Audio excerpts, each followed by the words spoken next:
గృహప్రవేశానికి ఇచ్చేసిన పెద్దలకి, సంఘస్థులకి, ముఖ్యంగా పాస్టర్ గారికి, అలాగే డానియల్ గారి కుటుంబానికి కూడా ప్రత్యేకమైన వందనాలు తెలియపరుచుకుంటున్నాను.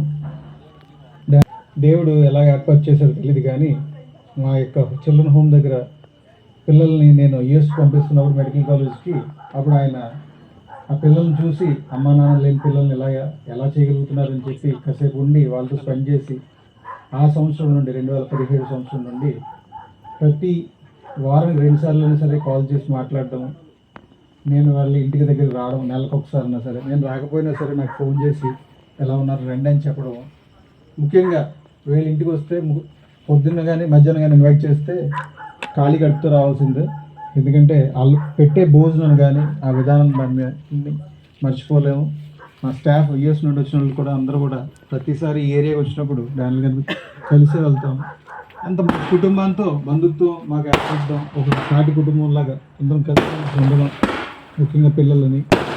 అలాగే డానియల్ గారు మెయిన్ ప్రతి విషయంలో నాకు ఏ విషయం అవసరం ఉన్నా సరే ఆయన ప్రతి సభలు పెట్టుకుని అక్కడ రావడము, వాళ్ళకి తీసుకురావడం ప్రతి జరుగుతూ ఉంటాయి. ఇలాంటి కుటుంబం కార్యక్రమాల్లో నేను ఆనందంగా చాలా సంతోషకరంగా ఉంది. అలాగే ఈరోజు బర్త్డే కూడా పాప నాకు తెలియదు, ఆ అమ్మాయి బర్త్డే కూడా ఇంటిమేషన్ కూడా లేదు.